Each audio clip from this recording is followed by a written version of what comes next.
श्री गणेशाय नमः। श्री सरस्वत्यै नमः। श्री गुरुचरण कमलेभ्यो नमः। वर्णानाम् अर्थसंघानाम् रसानां छन्दसामपि मंगलानां च कर्तारो वन्दे वाणी विनायकम्। भवानी शंकरो वन्दे श्रद्धा विश्वासरूपिणो याभ्यां विना न पश्यन्ति सिद्धाः स्वान्तस्थमीश्वरम्। ध्येयं सदा परिभवग्नमभीष्टदोहम् तीर्थास्पदं शिवविरञ्चिनुतं शरण्यं। भृत्यार्थिहं प्रणतपालभवाब्धिपोतं वन्दे महापुरुषते चरणारविन्दं। वन्दे महापुरुषते चरणारविन्दं। नारायणं नमस्कृत्य नरं चैव नरोत्तमं देवीं सरस्वतीं व्यासं ततो जयमुदीरये। भक्ति भक्त भगवंत गुरु चतुरनाम बपुएक। इनके पद वंदन किए तो नासत विघ्न। बोलिए श्याम सदा शिव की जय हो। भूत भावन भोलेनाथ की जय हो। काशी विश्वनाथ की जय हो। हर हर महादेव। नमः पार्वती पतये हर हर महादेव।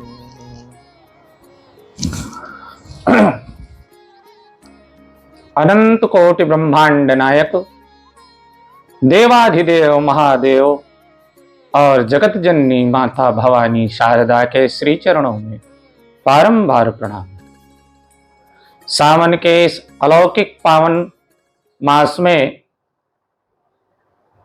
प्रारंभ दिन से ही चल रही शिव महापुराण कथा यात्रा के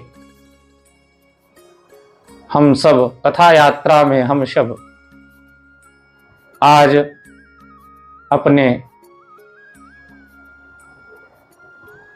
तीसरे भाग में प्रवेश करेंगे। इस यात्रा में जुड़े हुए समस्त सनातनियों और शिव भक्तों का यह दास हृदय से अभिनंदन करता है।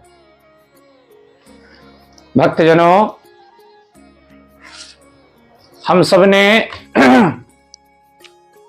अभी तक शिव महात्म्य की चर्चा सुनी, जिसमें कि हमने 2 कथाएं सुनी और उससे हमारी श्रद्धा पुष्ट हुई होगी अवश्य ही। जब ऐसे पापी महापापी तर सकते हैं तो हम सब शिव महापुराण की कथा का पुण्य लाभ अवश्य प्राप्त करेंगे, इसमें संशय नहीं है।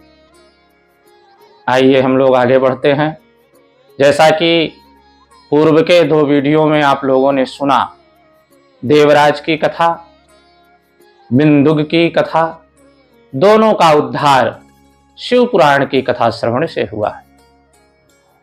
शिव पुराण के कहने से और आप जैसे शिव भक्तों के साथ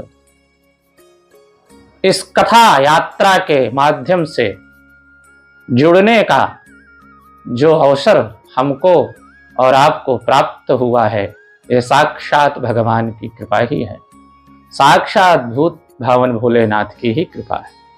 इसमें तनिक भी संशय नहीं है। हम सब शिव महापुराण की मूल संहिता, सप्त संहिताओं में प्रथम संहिता विद्येश्वर संहिता में प्रवेश करें, उससे पूर्व शिव महापुराण की श्रवण विधि और शिव पुराण सुनते समय पालन करने योग्य नियमों को सुनेंगे। तत्पश्चात शीघ्र ही हम लोग मूल संहिता में प्रवेश करेंगे। आइए सुनते हैं। शिव महापुराण की श्रवण विधि में लिखा है, सबको निमंत्रण देना चाहिए कथा सुनने के लिए। अब यहाँ हम सब जिस माध्यम से जुड़ करके कथा सुना रहे हैं, उसमें निमंत्रण का कार्य कैसे होगा? तो उसमें निमंत्रण का कार्य आप इस प्रकार पूर्ण कर सकते हैं कि मेरे प्रत्येक वीडियो को अपने सभी सुधीजनों तक पहुंचाकर पुण्य लाभ प्राप्त कर सकते हैं।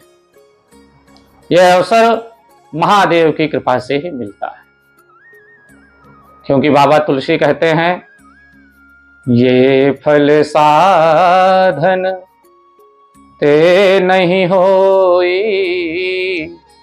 तुम्हारी कृपा पाव कोई कितनी भी साधन हम एकत्र कर लें, किंतु भगवान की कृपा बिना उनके कृपा के संभव नहीं है। जब तक भोलेनाथ नहीं चाहेंगे हम सब सत्संग की महिमा से जुड़ नहीं सकते। आइए अब चलते हैं कथा की ओर। कहा गया है कि शिव पुराण सुनने का सभी को निमंत्रण देना चाहिए। शिव पुराण के महात्म्य में लिखा है कि शिव पुराण की कथा यदि शिव मंदिर में हो अथवा शिव के शिवालय प्रांगण में हो या उसी के आश्रय में हो या उसी के समीप कहीं हो, उसके निकट हो, तो उससे सुंदर और कोई भी स्थान नहीं है, कोई भी स्थान नहीं है। शिवालये च तीर्थे वा वने वापि गृहे थवा कार्यं शिव पुराणस्य श्रवणस्थलमुत्तमम्। शिव मंदिर से सुंदर उत्तम स्थान कोई नहीं है। अब स्थान की बात हो गई, अब वक्ता की बात आती है। व्यासासन समारूढ़ो यदा पौराणिको द्विजः असमाप्तो प्रसंगस्य नमस्कुर्यान् न कस्यचित् नमस्कुर्यान्न कस्यचित्। कहा गया है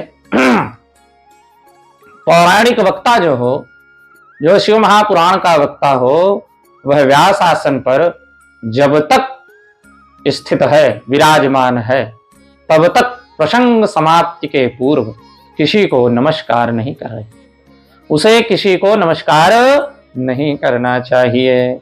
व्यास को किसी को प्रणाम नहीं करना चाहिए। लिखा है, जो भी शिव पुराण की कथा सुनने आए उसे व्यास जो व्यास पीठ पर स्थापित है वह प्रणाम न करे। यदि कोई श्रेष्ठ जन आ रहे हैं, उसके गुरुजन आ रहे हैं जिससे वह उत्सुक है उन्हें प्रणाम करने के लिए, तो प्रसंग समाप्त होने पर प्रणाम कर सकता है, किंतु व्यासपीठ पर बैठ करके प्रणाम नहीं कर सकता। आगे लिखा है कि जो श्रोता जना में, जो सुनने वाले आवें, वे शिव पुराण की पीठ को प्रणाम अवश्य करें। प्रणाम करके ही कथा सुननी चाहिए। उदंग मुखो भवेद वक्ता, श्रोता प्रागवदन तथा व्यक्रमः पादयोर्गेयो विरोधो नास्ति कश्चन। वक्ता उत्तर दिशा की ओर हो, उसका मुख हो, तथा श्रोतागण पूर्व दिशा की ओर मुख करके पालथी लगाकर बैठे। इस विषय में भी कोई विरोध नहीं है। पूजक के बीच पूर्व दिशा रहे अथवा वक्ता के सम्मुख श्रोताओं का मुख रहे, ऐसा कहा गया है। यह भी लिखा है कि कथा के मध्य में उठकर नहीं जाना चाहिए। यदि जाते हैं तो संपत्ति नाश होता है। कथायां कथ्यमानायां गच्छत्यन्यत्र ये नराः भोगान्तरे प्रणश्यन्ति तेषां दारादि संपदः। कथा कहे जाते समय बीच से उठकर नहीं जाना चाहिए। शोषणे समस्तकाये च शृण्वन्ति मां कथां नराः तत्पुत्राश्च प्रजायन्ते पापिनः कुलदूषकाः। पापिनः कुलदूषकाः। कहा गया है कि सिर पर पगड़ी बांधकर कथा नहीं सुनना चाहिए। जो पुरुष सिर पर पगड़ी आदि धारण करके इस कथा का श्रवण करते हैं, उनके पापी और कुल कलंक के पुत्र उत्पन्न होते हैं। कहने का मतलब उनके पुत्र कुल कलंकित करने वाले होते हैं। तांबूलम भक्षयन्तो ये शृण्वन्ति मां कथां नराः स्वविष्ठा खादयन्ते तान् नरके यमकिंकराः। पान चबाते हुए कथा श्रवण नहीं करनी चाहिए। उनकी व्यवस्था यमलोक में यमदूत कायदे से करते हैं। उनके लिए विशेष व्यवस्था करते हैं। जो पान चबा करके कथा मंडप में बैठते हैं, कथा का श्रवण करते हैं। अब आप लोग कहेंगे पंडित जी अपने मन की बात कह रहे हैं। ऐसा नहीं है, यह शिव पुराण के श्लोक की बात है। तांबूलम भक्षयन्तो ये शृण्वन्ति मां कथां नराः। नराः जो मनुष्य पान चबा करके कथा सुनता है, उसे अवश्य यमपुरी में दंड मिलता है। श्रोताओं के लिए लिखा है, यदि संभव हो तो उपवास करें, नहीं तो एक समय भोजन करें अथवा दोनों समय भोजन कर लें। अब आपके मस्तिष्क में बात चल रही होगी, पंडित जी कहना क्या चाहते हैं? पंडित जी तो कह रहे हैं एक टाइम खाओ, चाहे तो दोनों टाइम खा लो। कहने का मतलब है कि यहां आपको यह चिंतन करना होगा कि हमारा लक्ष्य क्या है, हमारा साध्य क्या है। कथा श्रवण करना, तो साध्य की प्राप्ति में ये सब साधन हैं। भोजन, फलहार, उपवास के कर्म, जितने भी नियम हैं, ये किसके लिए हैं? भगवत प्राप्ति के लिए। जो कथा श्रवण है, जो साध्य है हमारा, उसके लिए हैं। इसलिए कथा साध्य को प्राप्ति में यदि कोई बाधा हो रही हो तो उस चीज को, उस कार्य को नहीं करना है। मान लीजिए आप उपवास रखते हैं और आपका शरीर आपका साथ नहीं देता है और आप बीमार पड़ते हैं, चिकित्सा की आपको आवश्यकता पड़ती है, तो बीच में कथा खंडित होगी। इसलिए हमारे यहाँ कहा गया है, शरीर माध्यम खलु धर्म साधनम। समस्त जितने भी साधन हैं वो साध्य की प्राप्ति के लिए ही हैं। इसलिए साध्य की प्राप्ति में जब तक विघ्न अगर कोई आ गया तो वह सभी साधन व्यर्थ हैं। हम भगवान की कथा सुने, यही तो व्रत हुआ। साध्य क्या है? कथा की भोजन। भोजन करना साध्य नहीं है हमारा। व्रत करना, दूध पीना, ये सब साध्य नहीं है। साध्य है कथा श्रवण, साध्य है कथा श्रवण। हम कथा रूपी साध्य को श्रवण कर सकें। साध्य है भगवान की कथा, ना कि उपवास करना, व्रत करना। ये सब साधन है। साधन के चक्कर में साध्य को नहीं छोड़ना है। भोजन न करने का मतलब है कि आलस्य निद्रा से बच सके। लेकिन यदि कोई रोगी है तो वह उपवास के चक्कर में कहीं कथा से वंचित न रह जाए, कथा से वंचित न रह जाए। इसलिए हमारे यहाँ कहा गया है कि कथा श्रवण में जो भी नियम सहजता से हो सके उसको अवश्य अपनाना चाहिए। कथा संपूर्ण होने के पश्चात हवन अवश्य करें। यदि श्रोता गृहस्थ हो तो उस बुद्धिमान को उस श्रवण कर्म की शांति के लिए शुद्ध हविष्य के द्वारा होम करना चाहिए। यदि विरक्त है तो कथा समाप्ति के दिन विशेष रूप से उस गीता का पाठ करना चाहिए, जिसे रामचंद्र जी के प्रति भगवान शिव ने कहा था। गृहस्थ है तो हविष्य के द्वारा होम करना चाहिए। हे मुने, रुद्र संहिता के प्रत्येक श्लोक द्वारा होम करे अथवा गायत्री मंत्र से होम करना चाहिए, क्योंकि वास्तव में यह पुराण गायत्री में ही है। अथवा शिव पंचाक्षर मूल मंत्र से हवन करना चाहिए। उचित है, होम करने की शक्ति ना हो तो विद्वान पुरुष यथाशक्ति हवनी हविष्य का ब्राह्मण को दान कर देना चाहिए। बोलिए शंकर भगवान की जय। आइए प्रेम से कथा में प्रवेश करते हैं। शिव महापुराण बड़ा ही अद्भुत ग्रंथ है। हम लोग जानेंगे कि जिस शिवलिंग की पूजा हम लोग करते हैं, इस शिवलिंग की सबसे पहले पूजा किसने? प्रथम शिवलिंग का प्राकट्य कहां हुआ? यह इतना अद्भुत ग्रंथ है कि सर्वप्रथम शिवलिंग का प्राकट्य कहां हुआ, सर्वप्रथम शिवलिंग की पूजा किसने की, यह सब इसी में लिखा है, इसी कथा में है। एक जितने भी सभी शिव भक्तों के प्रश्न हैं, इन सभी का उत्तर हमारी शिव महापुराण की कथा देती है। बस शर्त यह है कि निर्मल मन से हम लोगों को पूर्ण कथा यात्रा में जुड़े रहना है और हमारे सभी प्रश्नों के उत्तर इस कथा के माध्यम से प्राप्त होंगे। कहने को तो आजकल तथाकथित सनातनी हैं जितने, वो कहते हैं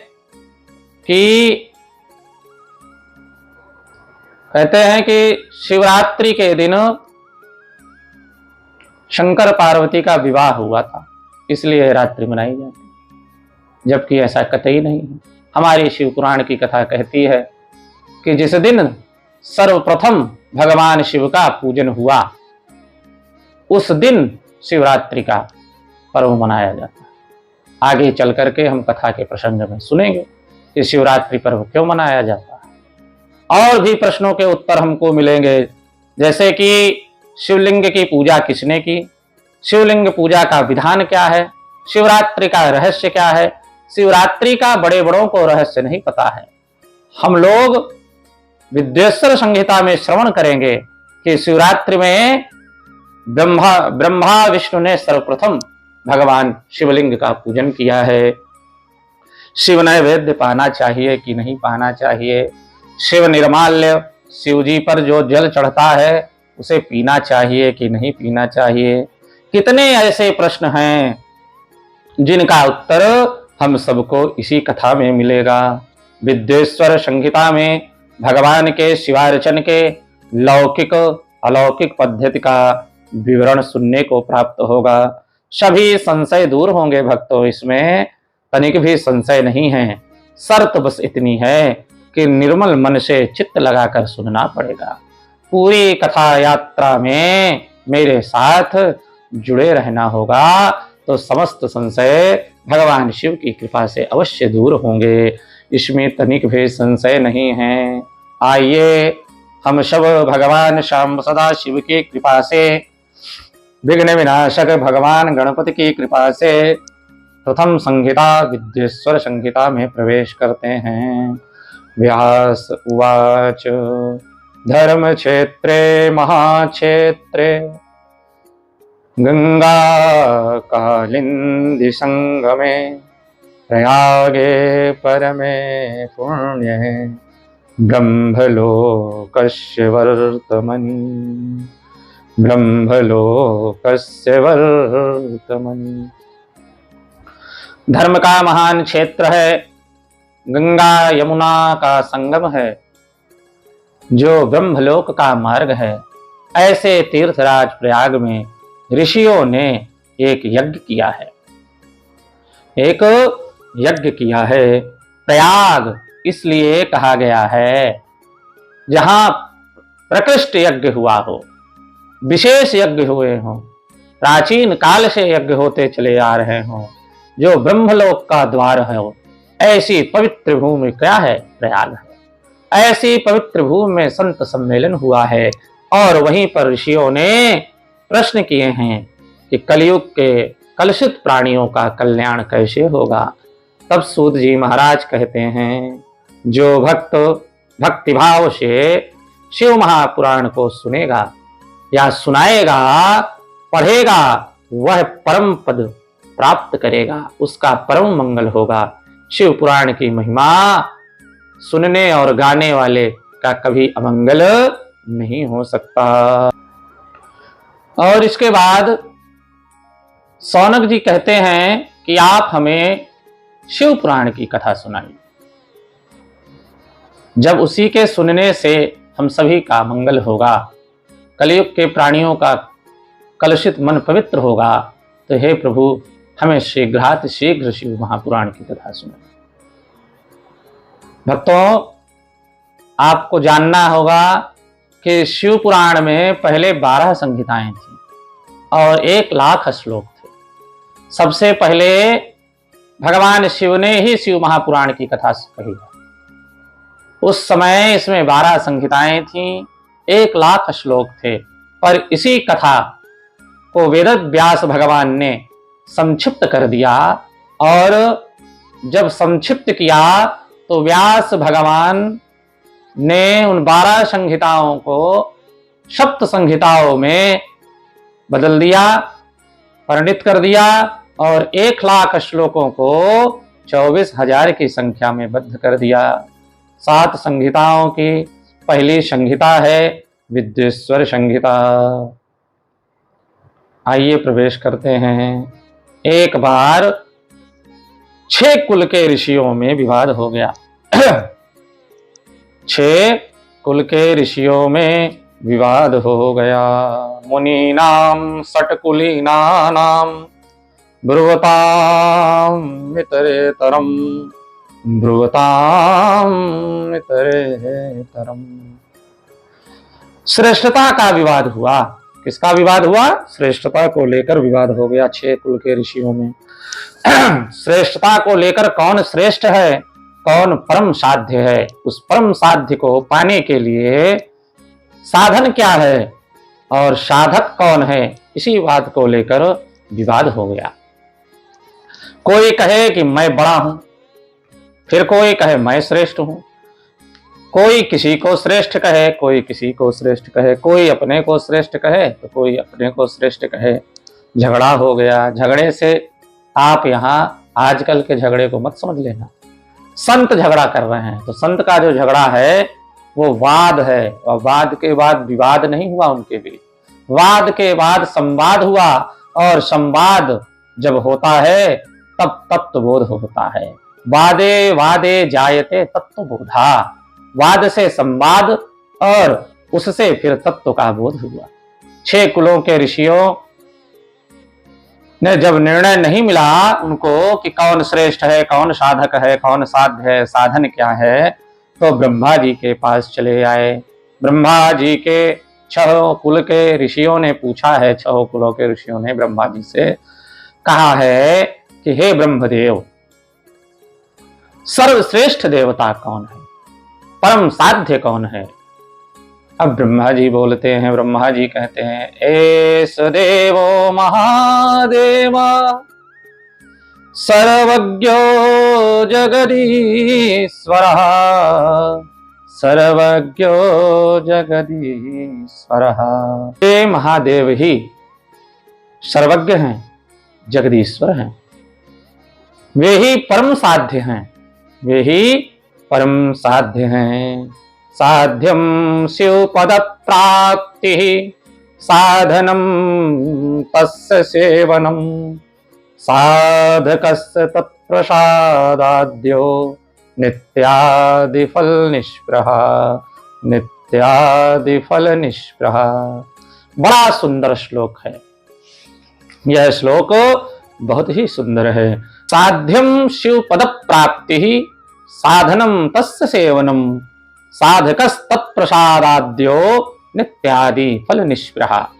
शिव पद की प्राप्ति ही साध्य है, ब्रह्मा जी बोल रहे हैं, उनकी सेवा ही साधन है तथा उनके प्रसाद से जो नित्य नैमित्तिक आदि फलों की ओर से निष्प्रिय होता है वही साधक है।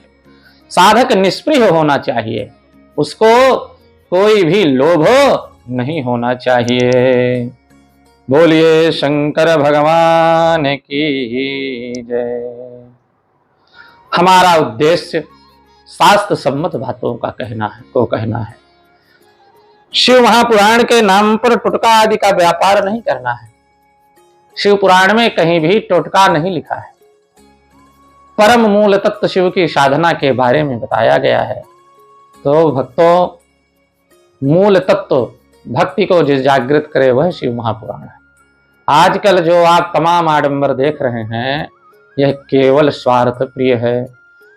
लोगों को भी स्वार्थ सिद्ध करनी है तो ऐसे वक्ताओं के पीछे भागते हैं, किंतु और नाम खराब होता है हमारे मूल ग्रंथों का। शिव महापुराण में ऐसे कोई भी उपाय चमत्कार के नहीं लिखे हैं।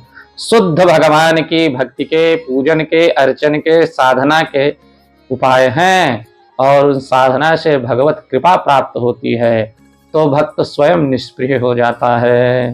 बोलिए शंकर भगवान की जय। शिव ही परम साधन है, शिव ही परम साध्य हैं। इसी को कहते हैं, जब साधन की बात आई तब प्रश्न उठता है कि साधन क्या है। तो यहां बताया गया है त्रिक साधन है। साधन तीन हैं, श्रवण, कीर्तन और मनन। मुनिगण बोले कि हे ब्रह्मन, मनन कैसा होता है, श्रवण का स्वरूप कैसा है और कीर्तन कैसे किया जाता है, यथार्थ रूप में आप वर्णन करें। भगवत प्राप्ति कैसे होगी। सौनक जी ने कहा, महाराज एक प्रश्न और करना है। आज जो प्रश्न सौनक जी कर रहे हैं ऐसा प्रश्न किसी ने नहीं किया, क्योंकि पहले साधन त्रिक तो पूछ लिया, अब जो प्रश्न सौनक जी ने किया है वह हृदय स्पर्शी है। इस प्रश्न पर और कहीं भी चर्चा नहीं हुई है। इसीलिए हम लोग कहते हैं यह शिव पुराण जो है हमारी, यह कथा संविधान है, मूल संहिता है, जीवन जीने की संहिता है। ऐसा प्रश्न सुनकर आप भी आनंदित हो जाएंगे। सौनक जी ने पूछा है कि महाराज आपका कहना है साधन त्रिक से कल्याण होगा। सूत जी बोले बिल्कुल होगा, इसमें संशय नहीं है। तो साधन त्रिक क्या है? श्रवण, कीर्तन और मनन। सूत जी ने कहा बिल्कुल, श्रवण, कीर्तन और मनन यही तीन साधन है। श्रवण किसका? भगवान की कथा का। कीर्तन किसका? भगवान के नाम का। और मनन किसका? भगवान के स्वरूप का। प्रभु, मेरा प्रश्न अब यह है कि जो सुन नहीं सकता, बोल नहीं सकते, देख नहीं सकते, तो वह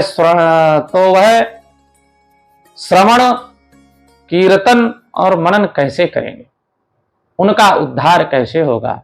हमारे संत बहुत महान हैं। बताइए कहां तक की सोची है आज सौनक जी ने। और कितना सुंदर प्रश्न किया है सूत जी से।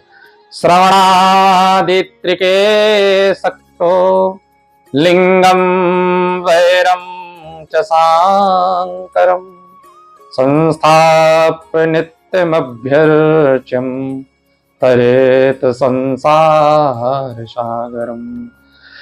हे सौनक जी, श्रवण, कीर्तन और मनन, इन तीनों साधनों में समर्थ न हो सकने वाले व्यक्ति भी भगवान शंकर के लिंग एवं मूर्ति की स्थापना कर नित्य उसकी पूजा करके संसार सागर से पार हो सकते हैं, इसमें तनिक भी संशय नहीं है। बोलिए भूत भावन भोलेनाथ की जय। बीच बीच में भगवान का जयकारा लगाते रहिए। आप जहां कहीं भी बैठकर सुन रहे हो, भगवान का जयकारा आवश्यक है। यदि उसके साथ साथ एक पात्र में गंगा जल रख सकें और जब तक इस कथा को सुने तब तक वह जल आपके समीप रहे और उसके बाद आप अपने संपूर्ण घर में उसका सिंचन कर दें, तो सभी नकारात्मक ऊर्जा घर से अवश्य निकल जाएगी, इसमें संशय मात्र नहीं है। शिवलिंग की महिमा सूत जी ने गाई है, तो सौनक जी ने पूछा है, महाराज सबसे पहले ये बताइए कि शिवलिंग की उत्पत्ति कैसी? क्या पूछा सौनक जी ने कि आदि शिवलिंग की उत्पत्ति कैसी हुई? सूत जी कहते हैं कि यही प्रश्न एक बार सनत कुमार ने नंदी से पूछा था। तब भगवान नंदी ने जो सनत कुमार को उत्तर दिया, वही उत्तर हम सौनक जी आपको दे रहे हैं। एक बार भगवान विष्णु क्षीर सागर में शयन कर रहे थे। इतने में भगवान विष्णु लेटे हुए हैं शेष शैया पर, बड़ी शांत मुद्रा में है। शांताकारं भुजग शयनम पद्मनाभम सुरेशम विश्वाधारम गगन सदृशम मेघवर्णम शुभांगम लक्ष्मीकांतम कमल नयनम योगिभिर्ध्यानगम। भगवान शांत स्वरूप में लेटे हैं और वहां पर ब्रह्मा जी ने आकर खड़े हुए हैं। और आके खड़े होते ही पता नहीं आज क्या हुआ है बाबा को, और ब्रह्मा जी ने कहा है भगवान विष्णु से, उत्तिष्ठ वत्स माम पश्य, उत्तिष्ठ वत्स माम पश्य। 2 बार ब्रह्मा जी ने बोला कि उठो वत्स, मुझे देखो। अब भगवान विष्णु मुस्कुरा रहे हैं, सोच रहे हैं आज क्या हो गया है ब्रह्मा जी को, बाबा को हुआ है क्या, आखिर देखें तो। और आगे फिर ब्रह्मा जी नहीं रुकते, कहते हैं उठो, देखो तुम्हारा स्वामी आया है, पुत्र खड़े हो जाओ। अब भगवान मुस्कुरा रहे हैं, फिर मुस्कुरा रहे हैं, कह रहे हैं और ये मुस्कुराहट तो ही सबसे बड़ी गड़बड़ी है। इसी को देख करके तो असुर भी बहुत ही क्रोधित होते हैं, और आज तो साक्षात ब्रह्मदेव ही क्रोधित हो रहे हैं। किंतु भगवान का मुस्कुराना बंद नहीं हो रहा है। विष्णु भगवान ने कहा है, स्वस्ति ते स्वागतम वत्स तिष्ठ पीठमितो विश। अरे बेटा तुम्हारा कल्याण हो। अब भगवान ने संबोधन किया है ब्रह्मा जी को, स्वस्ति ते स्वागतम वत्स तिष्ठ पीठमितो विश। अरे वत्स तुम्हारा कल्याण हो, पहचानो मुझे, मैं तुम्हारा पुत्र नहीं हूं, तुम मेरे पुत्र हो। ब्रह्मा जी ने कहा, अच्छा तो अब आप बताओगे कि संसार का निर्माता कौन है, और तुम मेरे पिता हो। समस्त सृष्टि का निर्माण करता कौन है विष्णु, बताओ। अब भगवान मुस्कुराते हुए कहते हैं कि आप ही तो हो। अब ब्रह्मा जी ने कुतर्क करना शुरू किया, पितामहश्च जगतः पाता च तो वत्सक। मैं सारे जगत का पिता हूं तो तुम्हारा भी होऊंगा। सुनो कुतर्क है ब्रह्मा जी का।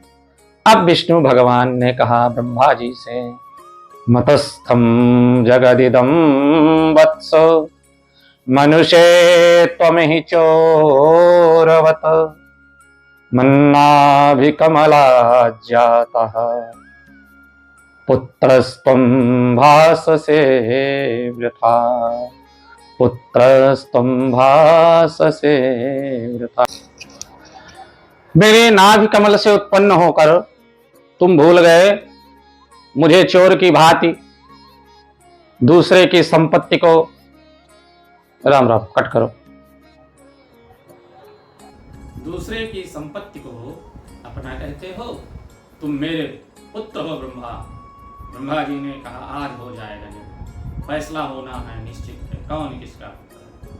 अब आप लोग उल्टा मत समझ लेना, यहाँ दोनों शक्तियाँ लीला कर रही हैं। नहीं तो शिवलिंग की उत्पत्ति का मार्ग कैसे खुलेगा, नहीं तो शिवलिंग कैसे प्रकट होगा, अग्नि स्तंभ कैसे प्रकट होगा। उसी प्रकार लीला हो रही है जैसे भगवान राम ने लीला रची है।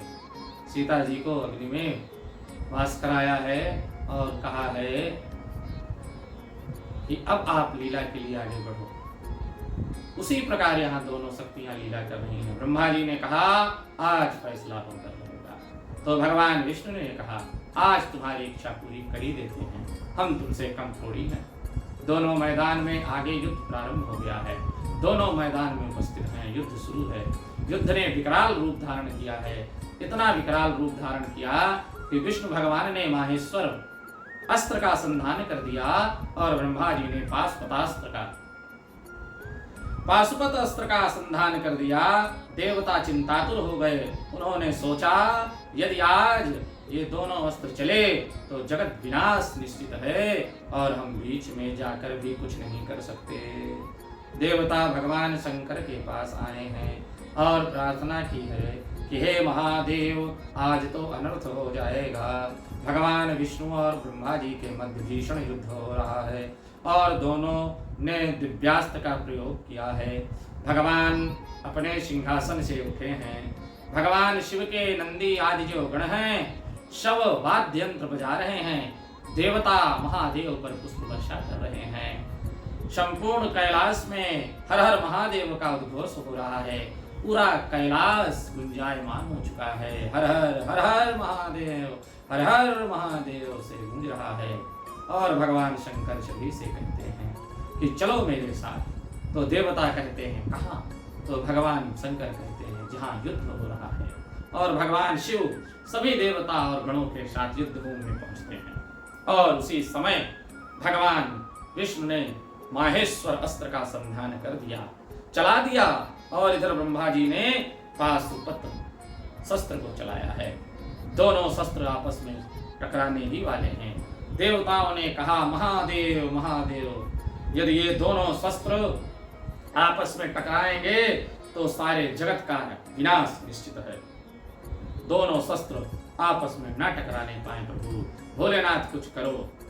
इतना सुनते ही भोलेनाथ उसी क्षण वहां से अंतर्धान हो जाते हैं। देवताओं ने कहा भगवान शिव कहाँ गए, और उसी समय भगवान शिव दोनों दिव्यास्त्रों के बीच में एक ज्योतिर्लिंग के रूप में, एक अग्नि स्तंभ के रूप में प्रकट हो जाते हैं। बोलिए शंकर भगवान की जय। अग्नि स्तंभ के प्राकट्य की कथा के उपरांत आगे की कथा हम अगले भाग में अवश्य सुनेंगे। जब तक हम अगले भाग को नहीं सुनेंगे तब तक अग्नि स्तंभ प्राकट्य का पूर्ण फल प्राप्त नहीं होगा। अग्नि स्तंभ प्राकट्य, प्रथम आदिलिंग का प्राकट्य, इन सभी कथाओं के बाद क्या हुआ आगे। अग्नि स्तंभ जब प्रकट हुआ तब ब्रह्मा और नारायण में क्या संवाद हुआ यह जानेंगे। ब्रह्मा और नारायण जी किस स्वरूप में इस अग्नि स्तंभ का और छोर पता लगाने के लिए निकले, उस स्वरूप को जानेंगे। शिवरात्रि का रहस्य जानेंगे कि शिवरात्रि किस लिए मनाई जाती है यह जानेंगे। और केतकी का उद्धार प्रभु ने किया है ये जानेंगे। ब्रह्मा का भी उद्धार भगवान शिव ने किया है इसको भी जानेंगे। नारायण से भगवान किस प्रकार प्रसन्न होते हैं इसको जानेंगे। ऐसी तमाम कथाओं को हम सब अगले भाग में सुनेंगे और लिंग की का महत्व जानेंगे। ऐसे तमाम उस स्थान के बारे में जानेंगे जिस स्थान में सर्वप्रथम आदिलिंग का पूजन हुआ है और उस स्थान पर बैठ करके पूजन करने का क्या लाभ है, कितना लाभ है, इसके बारे में जानेंगे। इसलिए अगले भाग को जरूर सुने, तभी पिछले भाग की कथा की महत्ता आपके समझ में आएगी। अतः अगले भाग को सुनने के लिए श्री शारदा ज्योतिष कार्यालय के मेरे इस चैनल को अवश्य सब्सक्राइब करें, दूर दूर तक लोगों को शेयर करें और इस सावन के पवित्र पावन मास में पुण्य कमाने का अवसर प्राप्त करें और इस अवसर से तनिक भी चूके नहीं, जिससे कि भगवान की महती कृपा हम सब पर इसी प्रकार झरझर निरंतर सावन की फुहारों की तरह बरसती रहे। हर हर महादेव।